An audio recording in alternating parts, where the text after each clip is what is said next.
What's doing, everybody? I'm Alec. Thank you for watching First Class Fatherhood. Today's guest on the podcast is America's Mayor, Rudy Giuliani. Long before President Donald Trump decided to make America great again, Rudy Giuliani was responsible for making New York City great again, and he will forever be remembered for his courageous leadership during and after the attacks on 9/11. He was named by Time magazine in 2001 as their Person of the Year. Just a little context on the interview here. I did this interview shortly after President Donald Trump tested positive for coronavirus. Rudy Giuliani, of course, was on the debate prep team. Several other people that were close to the president tested positive. So I asked Rudy about his health in the interview here. So just for a little context, this was about 2 or 3 days after the president tested positive himself. All right. So tap the subscribe button down below, tap the like, and let's jump into it right now with America's Mayor, Rudy Giuliani, on First Class Fatherhood.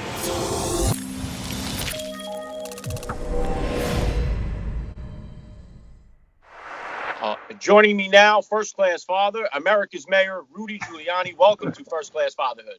Well, it's very nice to be part of this podcast. I think it's really a good thing you're doing. Really good thing. Thank you very much. It's really an honor to have you here. So let's start it like this. How many kids do you have? How old are they? I have two. One is 33 and the other is 30. A boy and a girl, a man and a woman, I guess is the way I should say it. But to me, they're always, children. Shouldn't be that way.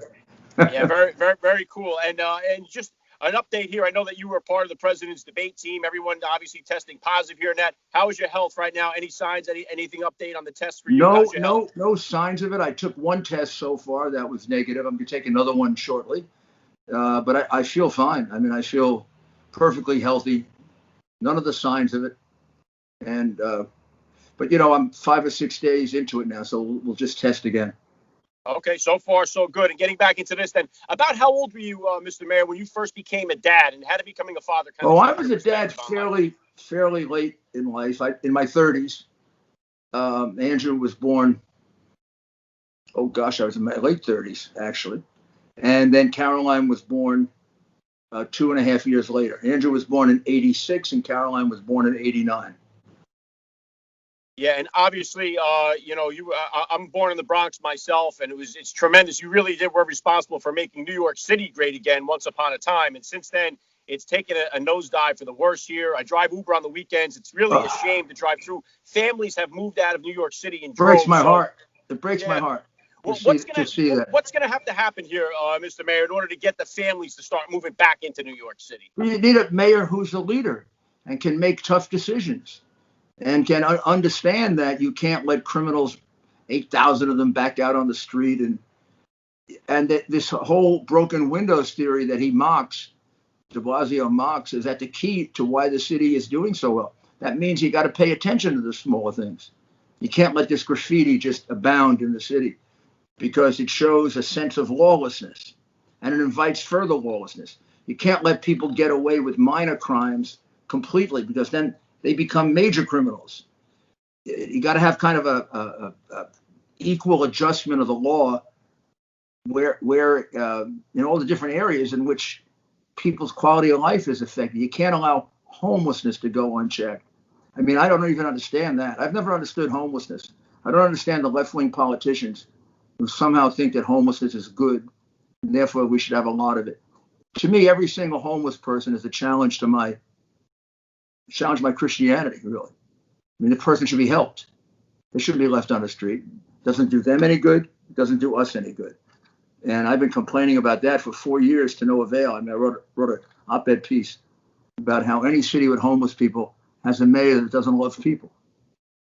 Yeah, very well said. Yeah, it's like getting like Skid Row over there in New York. Very bad what's going on. Oh, my goodness. Situation. I mean, it took us 3 or 4 years to clean it up. I mean, it doesn't happen easily. If we ever go back there, it's going to take another. The last time the city had a big dramatic spike in crime like this was in the late 60s. And it stayed that way for 30 years. 30 years. Yeah, so, and I know I spoke with you on your radio program over the summer here on 770, and we were talking about the Black Lives Matter and how they had that open statement on their website out to just destroy the nuclear family unit. They've since removed that statement from their website. Now, I would see that as a sign of something positive that they've done in the sense of the backlash, but I don't know if we should take it that way. I don't take it that way at all. They are dedicated Marxists. They admit that. Dedicated Marxists lie as part of their philosophy. because they believe we're too stupid to govern ourselves, and anything they have to do to take control of us is legitimate. I wouldn't trust anything they say. Plus, they advocate beating up and killing cops. So I have to believe that whole thing about the nuclear family is just because it was so easy to attack. I mean, it's part of their whole philosophy that women should be empowered to be in the workforce just like men. They're not even talking about women bringing up the children. They're talking about daycare centers bringing up the children. Their argument is women, because they have to be mothers, are submissive. Now, and the husband makes them submissive because they have to take on more responsibility for the child. So the best thing to do is to have a child without a husband, and then at 2 years old, give the child up for daycare, so the Marxists can train them in what they want them to believe. Notice the similarity to the Soviet Union, the Chinese communists, even the Nazis. Yeah, I think all throughout history, Mr. Mayor, we see that where the family unit starts to deteriorate, that's where the whole country goes down. We can even look at that to Rome and everywhere else across history shows us that. And one of the biggest reasons I think that the problems for the family unit breaking down is the discipline aspect of it. I mean, if one of my kids was out there throwing bricks through windows, they would have to hope the police got him before I got to him. And I think when you don't have that discipline structure coming from a father figure, and we got so many kids growing up without a father figure in their life, it just really leads to devastating effects in our society altogether. Well, I mean, putting Black Lives Matter aside, which is a criminal and a organization that hates America, hates everything about America, wants to kill cops. Let's just talk about the normal left-winger or liberal. I believe that part of the problem is they don't want single parent families or a single parent to feel guilty or to feel inadequate, so they want to be able to say it's just as good as growing up in a two-parent family. Now, every statistic in the world shows the opposite of that. I mean, I could cite you, and you probably can do the same thing, statistics that are horrendous about the difference between the success of a child in a two-parent nuclear family and the success of a child in a single-parent family. And somehow we have to be able to lead people to the idea of a two-parent family without discriminating against or making the single-parent family, if they can't, do anything other than that. I mean, give them as much support and help as possible. You can't make that the ideal. That's absurd. I mean, children drop out of school at 3 times the rate if they're in a single parent family. They go to jail 5 times the rate. It's like they tend to become drug addicts at a much higher rate. And it isn't always true. There are kids that come out of a 2-parent family that are awful.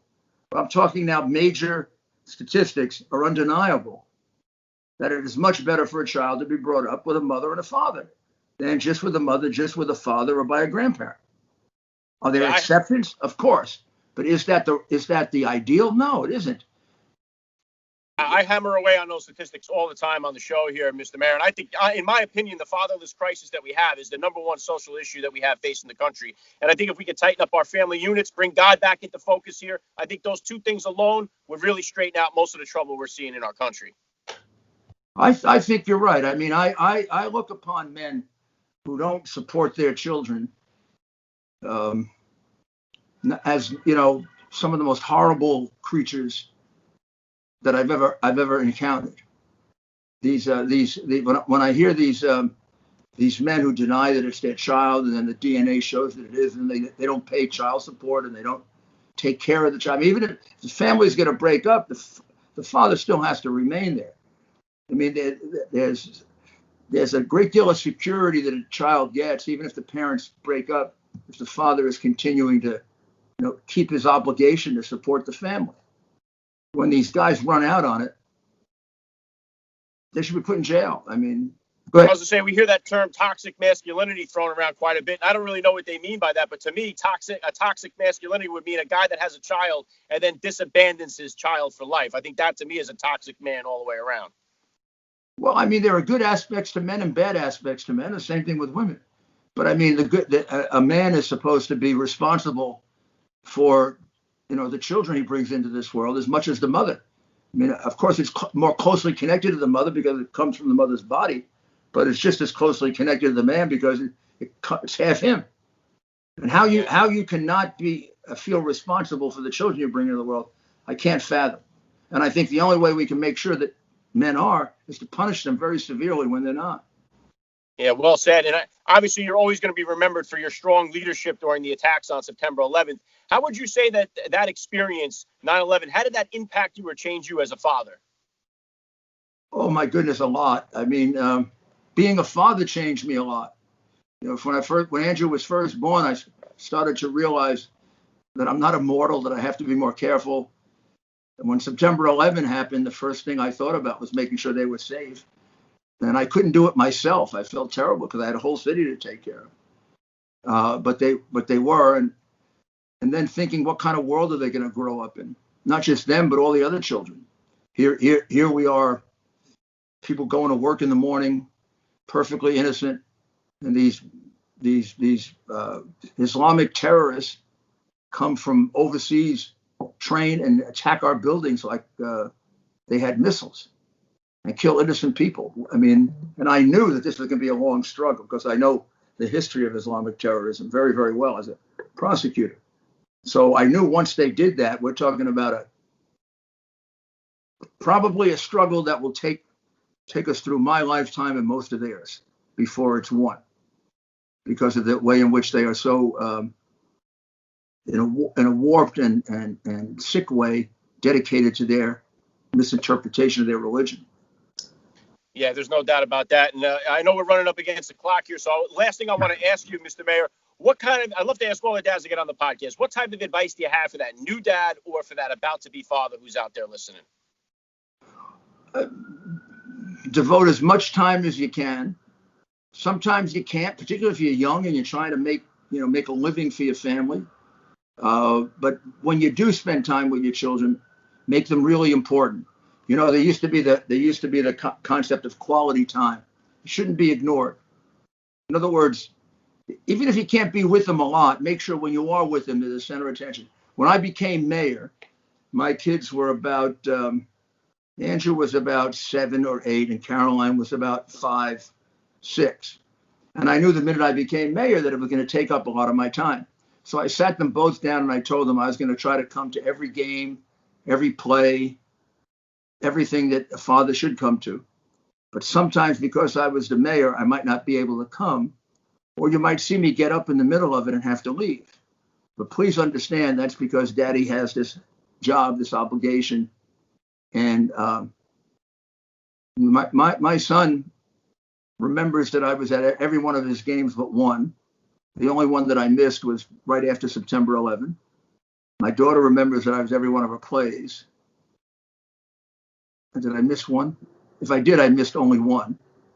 But then there were a lot of times I couldn't be there. You know, in the middle of a holiday, there'd be a tremendous fire. I would have to go out and I wouldn't get back for 8 hours, or I'd have to travel. I couldn't spend as much time, let's say, as a father that didn't have a job that's a 24/7 job. But what I tried to do is reorganize my schedule so I could spend time with them. And then when I spend the time with them, I tried to make them the center of attention. There's no special formula on being a father or a mother. It's just loving your children, and also let them know they're loved. I mean, the strength and the security it gives a child when they know they have love from their father and their mother. I think it's a big mistake for these parents that they love their children, but they don't show it, or they're super critical, or sometimes they mean well and they don't realize, and they don't want to spoil the child. You can't spoil a child with too much love. You can spoil a child with too much permissiveness. But there's a big distinction between love and permissiveness. Love means you're going to discipline your child when it's necessary because you love them. And when you discipline them, it isn't bad to tell them that's why you're doing it. My father did that when he disciplined me. My mother too. They would say, we don't want you to have to stay home for 3 days or 5 days, but it's the only way to teach you whatever lesson it was they were trying to teach me. Probably didn't help at the time, but 10 years later, it helped a lot. Yeah, very well said. I love the message. This has really been an honor for me. I got to say, It's an honor for me too, and I think what you're doing is so important. So any way I can help you, you let me know. I will do. Thank you so much for giving me a few minutes of your time here at First Class Fatherhood. Thank you.